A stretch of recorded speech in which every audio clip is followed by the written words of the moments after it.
નર્મદાના ડેડિયાપાડાના નાની સિંગલોટી ગામે કુદરતનો અનોખો કરિશ્મો જોવા મળ્યો છે। ગામમાં કરાયેલા બોરિંગમાંથી કુદરતી રીતે પાણીના ઝરા ફૂટ્યા છે। સતત દબાણ સાથે બહાર આવી રહ્યું છે સ્વચ્છ પાણી। લોકોમાં ભારે કુતૂહલ પણ સર્જાઈ રહી છે। તો આસપાસના ગામોમાંથી મોટી સંખ્યામાં લોકો કુદરતી ઝરો જોવા માટે ઉમટી રહ્યા છે। ચોમાસામાં ભૂગર્ભ જળસ્તર વધતા આ ઘટના બની હોવાનો પ્રાથમિક અંદાજ લગાવવામાં આવી રહ્યો છે। સ્થાનિકો માટે બોરિંગનો કુદરતી ઝરો બન્યો આકર્ષણનું કેન્દ્ર। તો કુદરતી દ્રશ્યોના વિડીયો પણ હાલ સોશિયલ મીડિયા પર વાયરલ થઈ રહ્યા છે।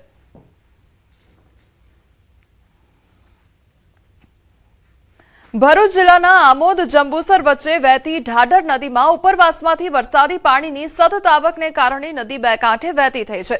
હાલ નદીની જળસપાટી 97.5 ફૂટે પહોંચતા કાંઠાના ગામોમાં પાણી ફરી વળ્યા છે, જેથી કોબલા અને બંજુલા સહિતના અનેક ગામોમાં માર્ગો બંધ થઈ ગયા છે।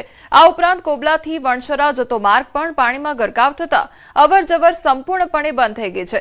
પાણી ભરાવાના કારણે પાકને નુકસાન પહોંચ્યાની માહિતી સામે આવી રહી છે। તો ખેડૂતોમાં ચિંતાનો માહોલ પણ જોવા મળી રહ્યો છે। અવારનવાર ઢાઢર નદીમાં પૂર આવે છે, જે દેવ ડેમનું પાણી છોડવાના કારણે ઢાઢર નદીમાં પૂર આવે છે। સરકારને આપના માધ્યમથી હું એક જણાવવા માગું છું કે જેઓ બરોડાની અંદર વિશ્વામિત્રની અંદર રિનોવેશન કર્યું છે, એ રીતના આ જો ઢાઢર નદીની અંદર ખોદકામ કરીને ઊંડી કરવામાં આવે તો આ પાણી ઓવરફ્લો ના થાય। ઢાઢર નદીનું પાણી ઓવરફ્લો થઈ આજે અમારા ગામની 70% જમીનમાં પાણી ફરી વળેલ છે, જે ઘણું નુકસાન થયું છે। દેવ ડેમ તથા આજવા સરોવર વિશ્વામિત્રી ત્રણે ત્રણ ઢાઢરમાં ભેગી થવાથી આજે અત્યારે અમારે આ હાલત થઈ છે।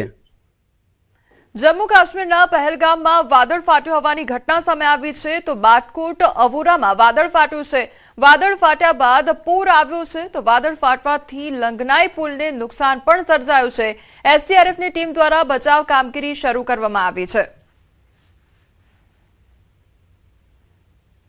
આ તરફ ઉત્તરકાશીમાં ભારે વરસાદ વરસી રહ્યો છે। ભારે વરસાદ બાદ પુલ ધોવાઈ ગયો છે। તો લોકો જીવના જોખમે નદી પાર કરવા માટે મજબૂર બન્યા છે।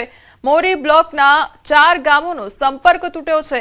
તો કાદવ અને વરસાદથી વાહન વ્યવહાર પણ ઠપ થઈ ગયો છે।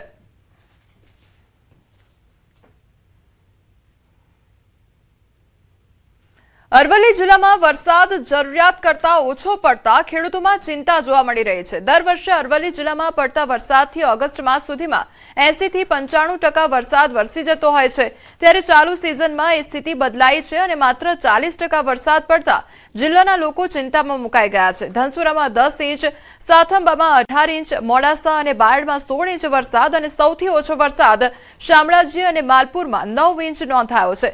વડી જિલ્લામાં 1.5 લાખ હેક્ટર જમીનમાં ખેડૂતોએ વાવેતર કર્યું છે, ત્યારે ખેડૂતો આગામી સિઝનની ચિંતા વ્યક્ત કરી રહ્યા છે। ચાલુ સિઝનમાં જિલ્લાના માઝૂમ, મેશો, વાત્રક, લાંક, વેડી ડેમમાં નવી કોઈ પણ આવક જોવા મળતી નથી, ત્યારે ખેડૂતો સારા વરસાદની રાહ જોઈને બેઠા છે। વરસાદને પાણી કર્યું નથી। બોર અને કૂવા એ બંને લગભગ ખાલી જ છે। સહેજ એક પાણી આવ્યું છે, પણ જે જોઈએ એવું પાણી નથી આવ્યું, જેને કારણે શિયાળુ અને ઉનાળુ આ બંને સિઝનમાં ખેડૂતોને તકલીફ પડે એવું લાગે છે। આ વર્ષે ચોમાસામાં જે વરસાદ આવવો જોઈતો તો એ વરસાદ બિલકુલ ઓછા પ્રમાણમાં વરસાદ આવેલો છે। એટલે અત્યારે ટૂંકમાં ખેતી માટે તો વરસાદ એના જરૂરિયાત મુજબ પડ્યો છે, પણ જેટલા ઇંચ પડવો જોઈતો તો એટલો વરસાદ પડ્યો નથી।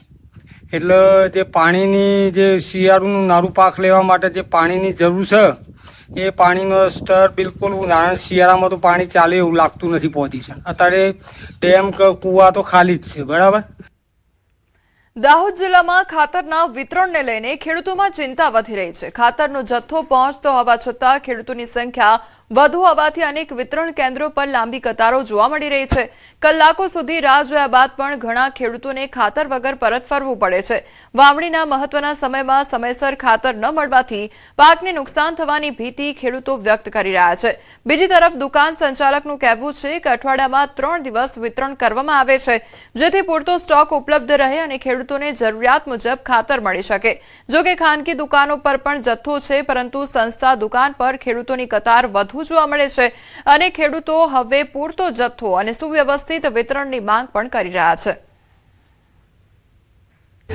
દાહોદ જિલ્લાની અંદર વરસાદી ઋતુ દરમિયાન ખેડૂતો જે પોતાનો પાક ઉભો કરતા હોય છે ત્યારે હવે તેઓને ખાતરની જરૂરિયાત પડી છે અને ખાતરની જરૂરિયાત માટે ખેડૂતો જે છે દરરોજ અહીં આવતા હોય છે. મોટી સંખ્યામાં જે ખેડૂતો છે તે અહીં જોવાઈ રહ્યા છે.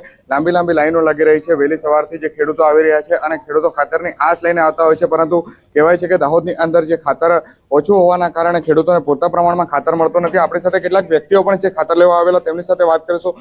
શું કહેશો, કેટલા વાગે આવ્યા છો, કેટલા દાડા આવ્યા? રાતના 3 વાગ્યાના આવેલા છે સાહેબ, ત્યાં છતાં અમને ખાતર મળતું નથી. અમે આજે 15 દિવસથી લાઈનમાં ઉભેલા છે ને દુકાનદારો પાસે લેવા જાય તો 600-700 રૂપિયા થેલી અંદર મળી રહી છે. એ દુકાનદારો પાસે ખાતર આવે ક્યાંથી? હમણાં નહીં મળે તો ખાતર હમણાં નહીં મૂકીએ તો અમારી મકાઈ તો પાકવાની નહીં. પછી વગર ટાઈમે ખાતર મળે તો શું મતલબ? સાહેબ 10 દાડા થઈ ગયા છે, ખાતર મળતું નથી. રોજ રખડવાનું છે, રોજના 100 રૂપિયા 200 રૂપિયા ભાડામાં જ જાય છે અમારે. તો પછી શું કરવાનું? ખેતી લાયક હવે પાકવા આવી જવાની, પછી એને પીડિત થઈ ગઈ છે, શું કરવાનું સાહેબ? મારે 2 થેલીની જરૂર છે. ખાલી 2 થેલીની? 2 થેલી માટે કેટલા દિવસથી રખડો છો? અરે 20 દાડા થઈ ગયા. કેટલા વાગે આવ્યા? અરે 7 વાગ્યાના આવેલા. અમારા 2-3-4 થેલીની જરૂર છે, પણ ખાતર કઈ મળતો નથી. દુકાન ઉપર જઈએ તો ભાવ બતાડે છે વધારે અને મને અહીં ખેકા ઉપર મળતો નથી વસ્તુ. સૌરભ ગેહલોત, ન્યૂઝ 18 ગુજરાતી, દાહોદ. અત્યારે મારે 400 બેગ આવી છે ફૂટકોનું. એ પ્રમાણે લોકોને મળી રહે પ્રમાણે આપીએ છીએ. 2 થેલી આપીએ છીએ. આ તો શું યુરિયા મળે એટલે વધારે પડતું જે દિવસે આવતો એ પણ લાઈનમાં લાગી જાય છે. જીપીએસસીના ચેરમેન હસમુખ પટેલને લઈ નિવેદન સામે આવ્યું છે. રાજકોટના પાટીદાર આગેવાન પરસોત્તમ પીપળિયાનું નિવેદન સામે આવ્યું છે. કોંગ્રેસ નેતા ઠાકરસિંહ રબારી પર જ્ઞાતિવાદના આક્ષેપ કર્યા છે. સત્તા માટે 2 જ્ઞાતિઓને આમને સામને કરી રહ્યા છે. મતોનું ધ્રુવીકરણ કરવા માટે આવા નિવેદનો આપવામાં આવી રહ્યા છે. પરીક્ષામાં તમામ જ્ઞાતિને તક મળતી હોય છે તેવું પણ કહેવામાં આવ્યું. અનામતની પ્રક્રિયા મેરિટ સિસ્ટમ પર ચાલતી હોય છે તેવી વાત પણ મૂકવામાં આવી. હકીકતમાં બ્યુરોક્રેટનું કામ કરે છે. શાસકો પોતાની જે સત્તાઓ છે એને આધીને પરીક્ષાનું તંત્ર ગોઠવતા હોય છે. એટલે આ એક પણ બાબત હોઈ શકે કે મતોનું ધ્રુવીકરણ કરવા અથવા સમાજને સામે મૂકવા હોઈ શકે. જૂનાગઢના વંથલીના વધાવી ગામના ખેડૂતોના ઉબેડ અને ઓઝત નદીમાં પ્રદૂષિત પાણી છોડવા અંગે ભારે રોષ ફેલાયો છે. ત્યારે ખેડૂતોનો આક્ષેપ છે કે ઓઝત અને ઉબેડ નદીમાં ડાઇંગ ઉદ્યોગોમાંથી કેમિકલયુક્ત પાણી છોડવામાં આવે છે. ખેડૂતોનો દાવો છે કે કેમિકલયુક્ત પાણી નદીમાં છોડાતા હજારો માછલીઓના મોત થયા છે. પશુધન અને ખેતીને નુકસાન થયું છે તેમજ લોકોના સ્વાસ્થ્ય પર પણ ગંભીર અસર પડી રહી છે. વર્ષોથી રજૂઆતો છતાં કોઈ અસરકારક કાર્યવાહી ન થતા ખેડૂતો હવે દોષિતો સામે કડક કાર્યવાહી, પાણીની વૈજ્ઞાનિક તપાસ અને કેમિકલયુક્ત પાણી છોડવાનું તાત્કાલિક બંધ કરાવવાની માંગ કરી રહ્યા છે. માંગણીઓ નહીં સંતોષાય તો ગાંધી ચિંધ્યા માર્ગે આંદોલન કરવાની ચીમકી પણ ઉચ્ચારવામાં આવી છે.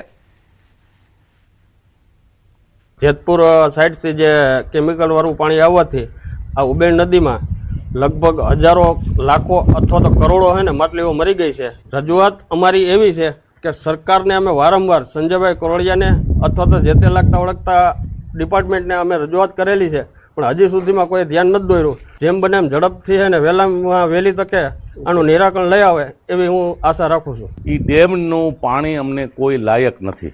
એ પાણીની અંદર જેતપુર ડાંગવાળા એ અઢળક કેમિકલ નાખીને અમારી નદીને પ્રદૂષણ બનાવી છે.